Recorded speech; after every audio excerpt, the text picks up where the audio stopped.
പ്രിയമുള്ളവരെ, വചനജ്വാല 1090 ദിനത്തിലേക്ക് പ്രവേശിക്കുന്ന ഇന്ന് ഓഗസ്റ്റ് 25 ഞായറാഴ്ച എല്ലാവർക്കും സുന്ദരമായ ഒരു സുപ്രഭാതം ആശംസിക്കുന്നു.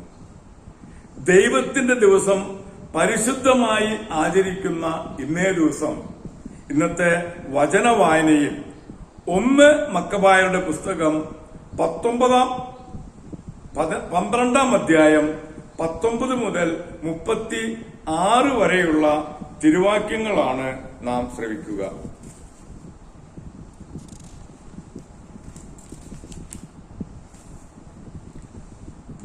ഓനിയാസിനയച്ച കത്തിന്റെ പകർപ്പ് ഇതാണ്. സ്പാർത്തായിലെ രാജാവായ ആരിയൂസ് പ്രധാന പുരോഹിതനായ ഓനിയാസിനെ മംഗളം ആശംസിക്കുന്നു.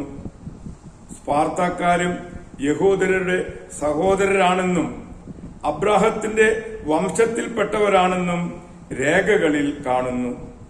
ഇതറിഞ്ഞ സ്ഥിതിക്ക് നിങ്ങളുടെ ക്ഷേമം അറിയിച്ചാലും ഞങ്ങൾക്ക് എഴുതാനുള്ളത് ഇതാണ്: നിങ്ങളുടെ കന്നുകാലികളും വസ്തുവകകളും ഞങ്ങൾക്കുള്ളതാകുന്നു, ഞങ്ങളുടേത് നിങ്ങൾക്കുള്ളതും. ഈ വിവരം നിങ്ങളെ അറിയിക്കണമെന്ന് ദൂതന്മാരോട് ഞങ്ങൾ ആജ്ഞാപിച്ചിട്ടുണ്ട്. ദെമേത്രിയൂസിനെതിരെ യുദ്ധം. ദെമേത്രിയൂസിന്റെ സേനാധിപന്മാർ മുമ്പത്തേക്കാൾ വലിയൊരു സൈന്യവുമായി തനിക്കെതിരെ വീണ്ടും പടയ്ക്ക് വന്നിട്ടുണ്ടെന്ന് ജോനാഥൻ കേട്ടു. ജെറൂസലേമിൽ നിന്ന് പുറപ്പെട്ട് ഹാമാത്ത് പ്രദേശത്ത് വെച്ച് അവൻ അവരുമായി ഏറ്റുമുട്ടി.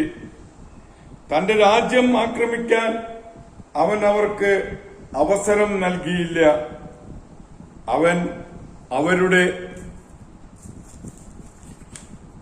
പാളയത്തിലേക്ക് ചാരന്മാരെ അയച്ചു. രാത്രിയിൽ യഹൂദരുടെ മേൽ ചാടി വീഴാൻ ശത്രു ഒരുങ്ങി നിൽക്കുകയാണെന്നും അവന് വിവരം നൽകി. സൂര്യാസ്തമയമായപ്പോൾ രാത്രി മുഴുവൻ യുദ്ധത്തിന് തയ്യാറായി നിൽക്കാൻ, ആയുധമേന്തി ജാഗ്രതയോടെ വേണം നിൽക്കാനെന്ന് ജോനാഥൻ തന്റെ സേനകളോട് ആജ്ഞാപിക്കുകയും പാളയത്തിനു ചുറ്റും ഉപരക്ഷാസേനയെ ഏർപ്പെടുത്തുകയും ചെയ്തു. ജോനാഥനും സൈന്യവും യുദ്ധസജ്ജരാണെന്ന് കേട്ട് ശത്രുക്കൾ ഭയചകിതരും നഷ്ടധൈര്യരുമായി. പാളയത്തിൽ വിളക്ക് കൊളുത്തിയിട്ട് അവർ പിൻവാങ്ങി. വിളക്കുകൾ കത്തിക്കൊണ്ടിരുന്നത് കാണുകയാൽ ജോനാഥനും സൈന്യവും നേരം പുലരുന്നതുവരെ ഇക്കാര്യം അറിഞ്ഞില്ല. ജോനാഥൻ പിന്തുടർന്നുവെങ്കിലും അവർ എലത്തൂരുസ് നദി വഴി കടന്നിരുന്നതിനാൽ അവരെ മറികടക്കാൻ കഴിഞ്ഞില്ല. ജോനാഥൻ സബദിയർ എന്നറിയപ്പെട്ടിരുന്ന അറബികളെ ആക്രമിച്ച് കീഴടക്കുകയും അവരെ കൊള്ളയടിക്കുകയും ചെയ്തു. പാളയം വിട്ട് അവർ ദമാസ്കസിലെത്തുകയും ആ പ്രദേശത്തിലൂടെ മുന്നേറുകയും ചെയ്തു. ശിമയോൻ അസ്കലോണും അടുത്തടുത്തുള്ള ശക്തി കേന്ദ്രങ്ങളും വരെ രാജ്യത്തിടനോളം മുന്നേറി. അവൻ ജോപ്പായിൽ കടന്ന് ഓർക്കാപ്പുറത്ത് അത് അധീനമാക്കി. ദെമേത്രിയൂസ് അയച്ചിരുന്ന സൈന്യത്തിന് കോട്ട വിട്ടുകൊടുക്കുവാൻ അവർ തയ്യാറായിരുന്നു എന്ന് അവൻ കേട്ടിരുന്നു. അതിന്റെ സംരക്ഷണത്തിനായി ഒരു കാവൽ സേനയെ അവൻ നിയോഗിച്ചു. ജെറൂസലേം സുരക്ഷിതമാക്കുന്നു. ജോനാഥൻ തിരിച്ചുവന്ന് ശ്രേഷ്ഠന്മാരെ വിളിച്ചുകൂട്ടി യൂദയായിൽ ശക്തിദുർഗങ്ങൾ നിർമ്മിക്കുന്നതിനെക്കുറിച്ച് ആലോചിച്ചു. ജെറൂസലേമിന്റെ മതിലുകൾക്ക് ഉയരം കൂട്ടുക, സൈന്യത്തിന് ക്രയവിക്രം നടത്താനാകാത്ത വിധം നഗരത്തെ ഒറ്റപ്പെടുത്തുവാൻ അതിനും കോട്ടയ്ക്കും ഇടയിൽ ഒരു ഉയർന്ന മതിൽ നിർമ്മിക്കുക എന്നിവയെക്കുറിച്ചും അവർ ആലോചിച്ചു. ദൈവത്തിന്റെ തിരുവചനമാണ് നാം ശ്രവിച്ചത്.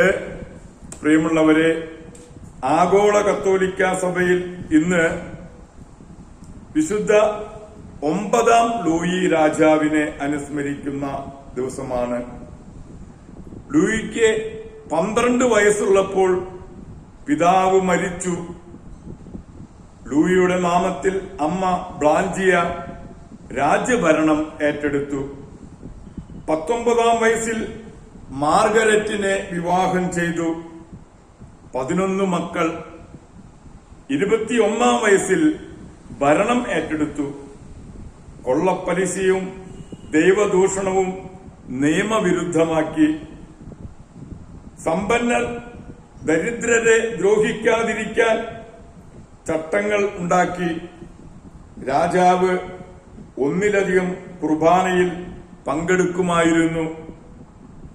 ദിവ്യകാരുണ്യ സ്വീകരണത്തിന് ശേഷം ദീർഘനേരം മുട്ടിന്മേൽ നിൽക്കുമായിരുന്നു. ആശ്രമങ്ങൾക്കും ദേവാലയങ്ങൾക്കും ധാരാളം സഹായം ചെയ്തിട്ടുണ്ട്. 1242 ജെറൂസലേമിൽ വന്ന് വിശുദ്ധ സ്ഥലങ്ങൾക്ക് വേണ്ടി അടരാടി ജയിൽവാസം അനുഷ്ഠിച്ചു. നാട്ടുകാർ വലിയ വില കൊടുത്ത് അദ്ദേഹത്തെ പുറത്തിറക്കി. 1270